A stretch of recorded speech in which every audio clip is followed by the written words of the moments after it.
제14장.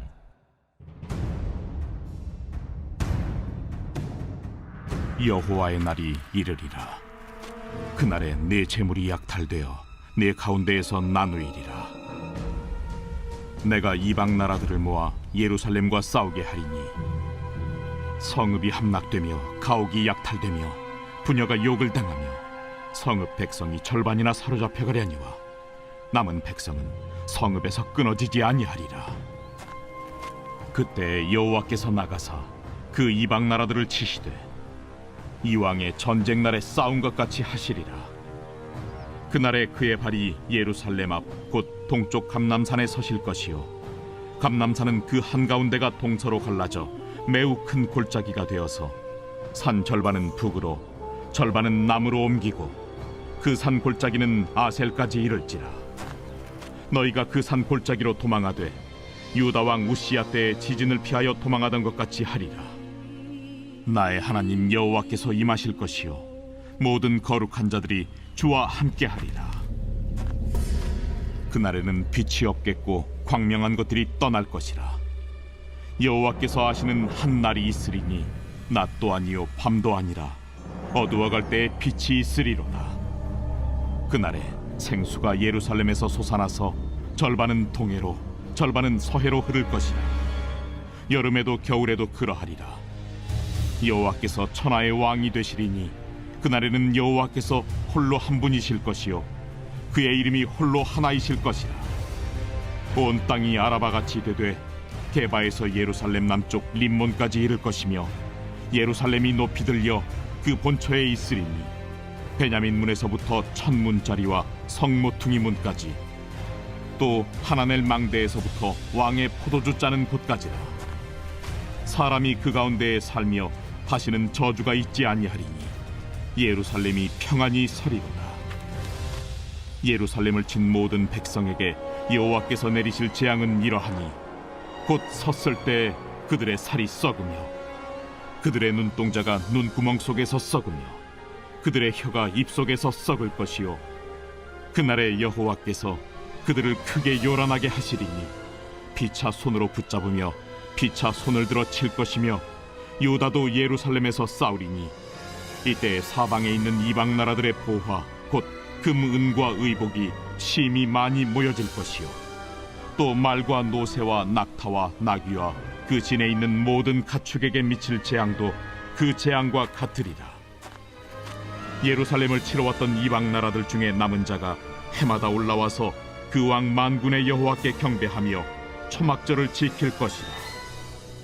땅에 있는 족속들 중에 그 왕 만군의 여호와께 경배하러 예루살렘에 올라오지 아니하는 자들에게는 비를 내리지 아니하실 것인즉 만일 애굽 족속에 올라오지 아니할 때에는 비 내림이 있지 아니하리니 여호와께서 초막절을 지키러 올라오지 아니하는 이방 나라들의 사람을 치시는 재앙을 그에게 내리실 것이라. 애굽 사람이나 이방 나라 사람이나 초막절을 지키러 올라오지 아니하는 자가 받을 벌이 그러하니라. 그날에는 말 방울에까지 여호와께 성결이라 기록될 것이라. 여호와의 전에 있는 모든 솥이 제단 앞 주발과 다름이 없을 것이니 예루살렘과 유다의 모든 솥이 만군의 여호와의 성물이 될 것인즉 제사 드리는 자가 와서 이 솥을 가져다가 그것으로 고기를 삶으리라. 그날에는 만군의 여호와의 전에 가나안 사람이 다시 있지 아니하리라.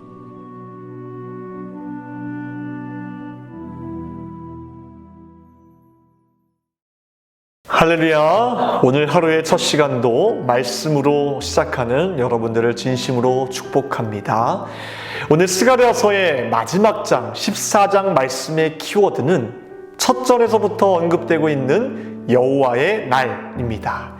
그리고 이 날에 대해 이렇게 언급하고 있습니다. 7절 말씀, 여호와께서 하시는 한 날이 있으리니 낮도 아니요 밤도 아니라 어두워 갈 때에 빛이 있으리로다. 예수님께서도 이 날에 대해 이렇게 언급하셨죠. 마태복음 24장 36절 말씀에 그러나 그날과 그때는 아무도 모르나니 하늘의 천사들도 아들도 모르고 오직 아버지만 아시느니라. 이 모든 말씀은 한 가지 사실로 귀결됩니다. 예수님의 재림은 우리가 생각하는 것보다 더 가까이 있다는 것입니다. 물론 그때를 예수님도 모르시고 그렇다고 우리도 그날을 추측해봐야 헛된 일이겠지만 이 말씀들은 그날을 추측하라고 주신 말씀이 아니라 그날을 깨어 준비하라고 주신 말씀임을 기억해야 합니다. 예수님께서도 분명하게 말씀하셨습니다. 예수님의 재림은 마치 기쁨에 찬 결혼잔치인데 그 결혼잔치에 준비되지 못한 자는 결코 참여할 수 없다고 말씀하셨습니다. 여러분, 이 비유는 지어낸 이야기가 아니라 곧 마주할, 우리가 통과해야 할 저와 여러분들의 생생한 미래임을 기억해야 합니다. 그렇다면 여러분들은 현재 그날을 위해 무엇을 준비하고 계십니까? 이를 위해서는 무엇보다 세상 사람들이 바라보는 시선과는 전혀 다른 시선, 전혀 다른 관점으로 살아가는 것이 중요할 것입니다. 생각해 보십시오. 지금의 삶이 전부라고 생각하는 사람과 지금의 삶은 일부며 곧 죽음 이후에 영원한 삶이 주어진다고 생각하는 사람과의 삶이 과연 똑같을 수 있을까요?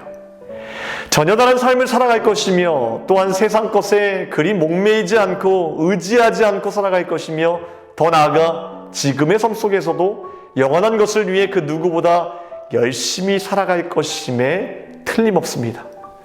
여러분, 신약 성경에 왜 그렇게 많은 기쁨이라는 주제가 나오는지 아십니까? 그들에게는 분명한 어떠한 사고가 있었습니다. 이 사고는 단순히 어떠한 현상에 대해 긍정적으로 생각하자 사고하자가 아니었습니다. 그 당시 분명한 사고가 있었는데 그것이 바로 종말론적 사고였다는 것입니다.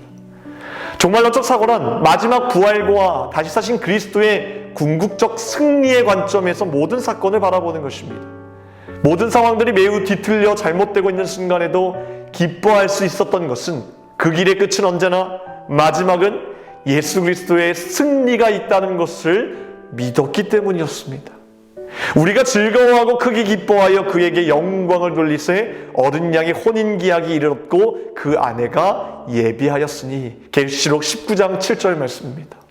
하늘의 신랑이 신부를 맞이합니다. 하나님의 백성을 위해 예비되어 있는 기쁨은 너무나 큰 것이기 때문에 그것은 사랑하는 연인 사이의 기쁨에만 견줄 수 있습니다. 하지만 이 결혼식도 예수님의 실제 재림에 비하면 희미한 그림자에 불과할 것입니다. 하나님과 예수님이 그날에 우리와 함께 이 기쁨을 이기지 못해 노래하며 함께 춤춘다는 것을 상상해 볼 때 상상만으로도 이 기쁨이 얼마나 벅찬 것인지를 깨닫게 될 것입니다. 이때를 상상하며 고백했던 이사야 선지자의 말을 들어보십시오. 55장 12절 말씀에 너희는 기쁨으로 나아가며 평안히 인도함을 받을 것이요 산들과 언덕들이 너희 앞에서 노래를 바라고 들의 모든 나무가 손뼉을 칠 것이며.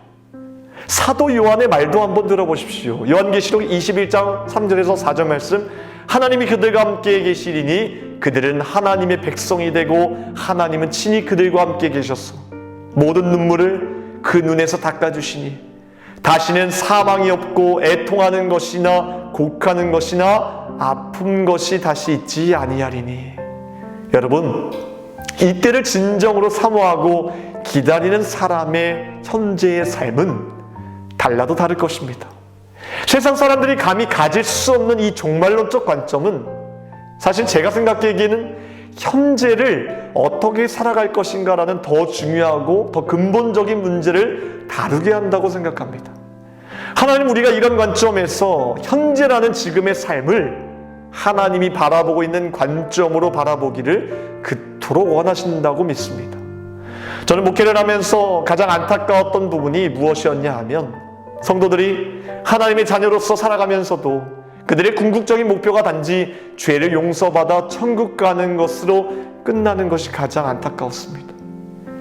이들은 천국 가는 것은 믿지만 그 삶의 구원의 능력, 구원의 기쁨은 찾아볼 수 없었습니다. 빨리 천국 가서 이 고통을 끊고 싶다고까지 하는 성도들의 고백도 듣게 되었습니다.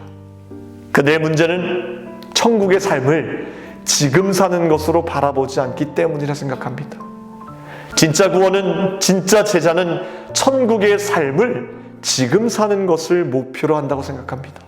예수님 말씀, 행동이 보여주는 것은 천국의 삶을 지금 사는 것, 그것이 구원이고 나머지는 저절로 따라오는 것인 줄 믿습니다. 다시 말해 복음은 나의 먼 미래가 아니라 지금 나의 삶이 바뀔 수 있음을 말하고 있는 것입니다. 창세기 15장 6절을 보면 하나님께서는 아브라함의 믿음을 의롭게 여기셨음을 알 수 있는데요. 도대체 아브라함이 무엇을 믿었길래 하나님이 그를 의롭다고 선포하셨을까요? 천국을 믿었기 때문입니까? 자신의 죄를 용서하실 길을 마련해 놓으셨다는 것을 믿었을까요? 절대 그렇지 않습니다. 아브라함은 하나님이 자기에게 아들, 곧 상속자를 주실 것과 그 아기를 통해 자신에게 약속된 땅을 소유하게 될 수많은 후손들을 주실 것을 믿었습니다. 하나님을 믿기는 믿었으나 그 믿음은 지금 현재의 삶과 관련된 믿음이었습니다. 심지어 아브라함은 감히 하나님께 이렇게 묻습니다. 나는 자식이 없는데 어떻게 그 약속이 성취됩니까? 라고 감히 하나님께 묻기까지 했다는 것입니다. 아브라함은 지금 내 삶 속에서 역사하시는 하나님을 믿었고 자기에게 허락하실 아들을 통해 수많은 땅과 후손들을 주실 것을 믿었다는 것입니다. 이런 믿음을 보시고 하나님은 아브라함을 의롭다 선언하신 것입니다. 이 선언은 내가 단순히 천국 갈 것을 선언한 것이 아니라 내 인생에 어떠한 실패와 좌절이 닥칠지라도 지금부터 죽는 그 순간까지 그를 하나님으로부터 떼어놓지 못할 것이라는 선언입니다. 물론 아브라함은 죽어서도 천국에 들어가겠지요. 그럼에도 우리의 믿음은 지금 현재의 삶에 실제로 살아있는 믿음으로 역사해야 된다는 것입니다. 내 삶에 개입하셔서 나에게 가장 좋은 것으로 인도하시고 나를 통해 역사하실 그 하나님을 소망하고 믿는 것, 살아있는 믿음을 우리 하나님께서는 원하고 계시는 줄 믿습니다. 이런 믿음이 살아있지 않으면, 오늘 살아있지 않으면 우리는 그냥 죽은 것입니다.